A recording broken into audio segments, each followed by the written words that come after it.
The new section is entitled Testing a Claim About a Mean, where sigma is known. So we are testing a claim about a mean, where sigma is known. Next section, we'll do the same topic, testing a claim about a mean, but of course sigma will be unknown. Okay, and when sigma is known, I was wrong earlier. When sigma is known, we use the z-score. When sigma is unknown, we use their t-score. Z distribution, t distribution. The requirements to use this section is straightforward. The population is normally distributed, or the sample size is more than 30. And the test statistic is Z is x bar minus sigma, mu sub x bar, that quantity times the square root of n, and we divide by the known sigma. Okay.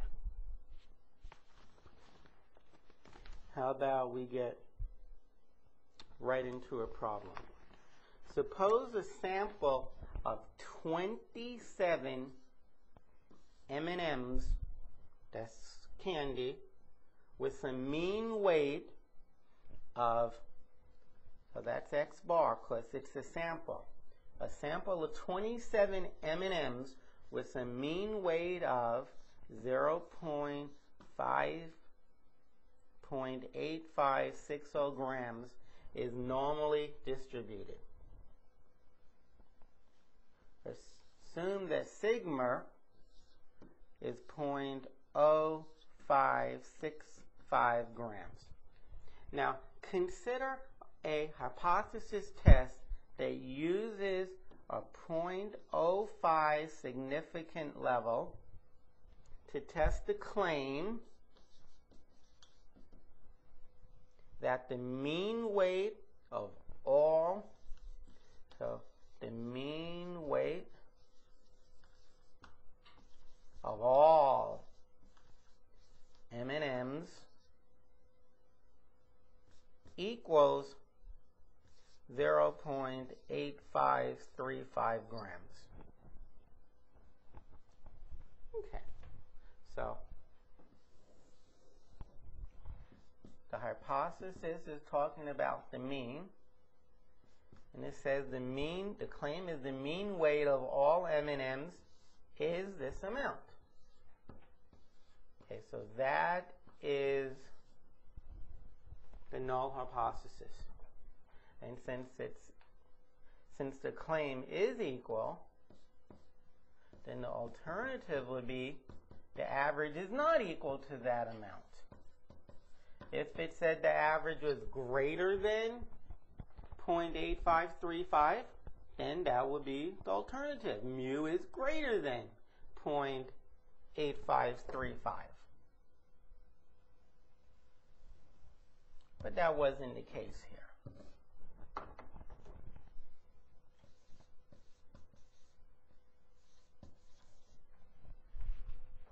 Now, if we draw this bell curve, it's a two-tailed test.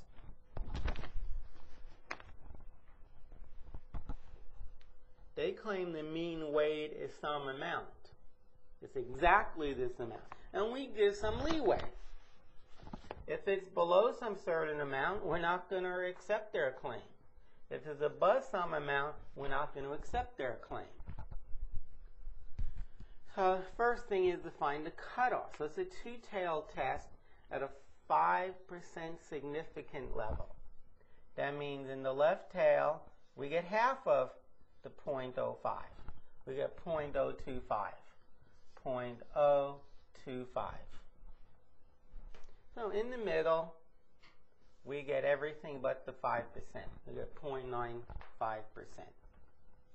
And it turns out that z-score is, if you look up 0.025, you would get the z is negative 1.96. And for the same area to the right, we also get the same z-score, 1.96. So now we need to use the test, find the test statistics by using this formula. Z is x bar, which is 0.8560. Well, let me just not close it here. Minus mu, which is 0.0565 grams. And this gets multiplied by the square root of n. N is 27. And it gets divided by sigma, which is,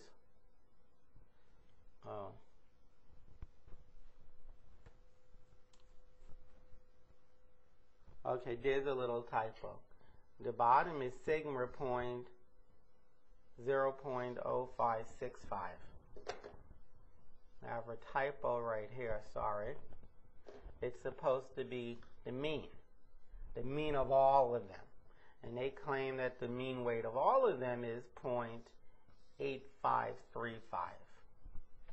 Okay, if you really, really like to put a 0 in front, put a 0 in front. Okay. And if you crank this out, you would get 0.23. Now 0.23 is in between negative 1.96 and 1.96. Okay, I mean, 0 is in the middle, to the right of 0, but it's less than 1.96. So it's in the acceptance region, which means the acceptance region of HO.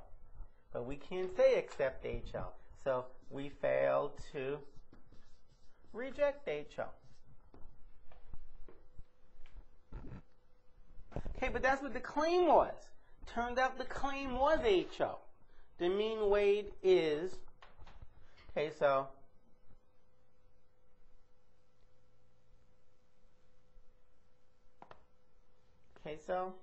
we failed to reject HO.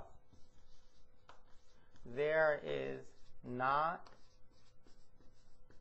sufficient evidence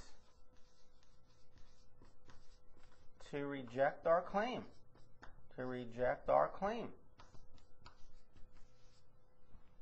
What about HA?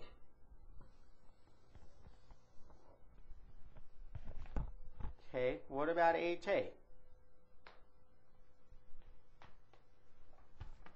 There's sufficient evidence to reject the alternative.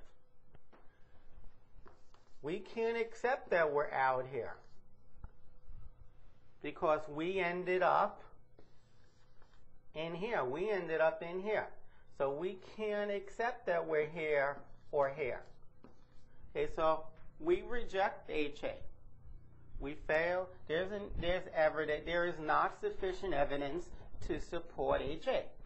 There is not sufficient evidence to support H sub A.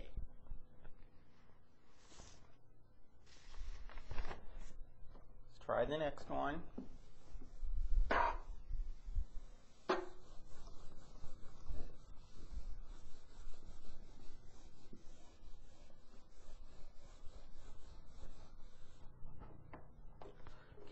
A random sample of 40 people, and it's 40.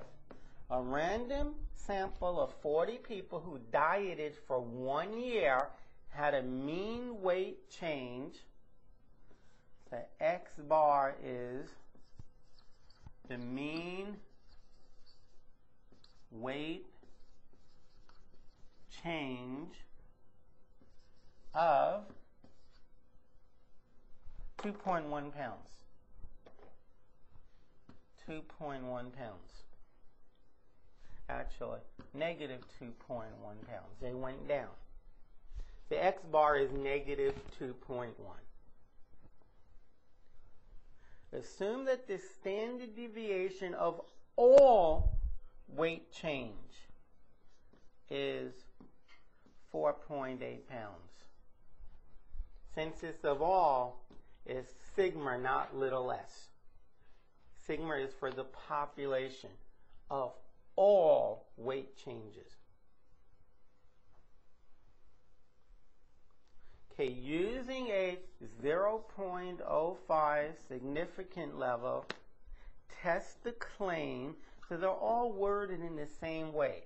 Test the claim that the mean change is less than 0. That's exactly what the problem is asking. Test the mean weight. Test that the mean weight is less than 0. Now, since n is more than 40, we satisfied our requirement. Possibly I didn't mention that last problem. So if we go back to the last problem, you will see that right here, n is 27, which is not more than 30. I don't know if I said it or not, but we need to have assumed that the sample of M&Ms was normally distributed. We had to assume that. Okay? Actually, that had to be given. It had to say, assume that. You can't assume that on your own. Okay, you had to assume that the mean weight was normally distributed. Okay, but now we don't. N is more than 30. Test the claim that the mean weight, okay. So what we have is HO is that the mean is 0. And the alternative, well, that's the claim. It's that it's less than 0. If they said that the claim is x is less than or equal to 0, well then since it says equal, you can't use either of those symbols. Well, there are 3 symbols. And if you can't use less than and you can't use equal, then for the alternative, then you have to use greater than. Okay, but it says that the claim is that the mean weight loss is less than 0. That is, on average, people lost weight. Maybe they didn't lose a lot of weight, but they sure lost weight. So, in terms of the bell curve, less than 0. Okay? There it is. Less than 0. And so it's a one-tailed test, 0.05% significant, or 0.05 significant level. So 0.05 goes to the left of this cutoff value, 95% goes to the right. Anything in here, we accept the null hypothesis. Anything in the left tail, we reject the null hypothesis. So on the right side, the 95%, I said we accept the H sub O. That means we fail to reject it. Okay, now if you look up the z-score at 0.05 to the left, you should get negative 1.645. Now let's find our test statistic. Z is equal to x bar minus mu sub x times the square root of n divided by sigma. X bar is, second line from the top, it's negative 2.1. The mean we claim is 0. Multiply this by the square root of 40, because then it's 40, divided by sigma, which is 4.8. Crank this through. and you will discover that z is negative 2.77. Now, with respect to our bell curve, the critical value was at z equal negative 1.645. Negative 2.7 is to the left. Okay, so we're in here somewhere. So we reject HO. We reject it. The claim is that you are less than 0. The claim is that you're in here. So there is sufficient evidence to support our claim. To support our claim and HA.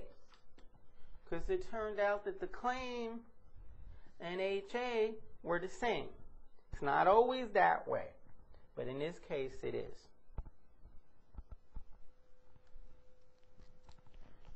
Okay, that finishes this section.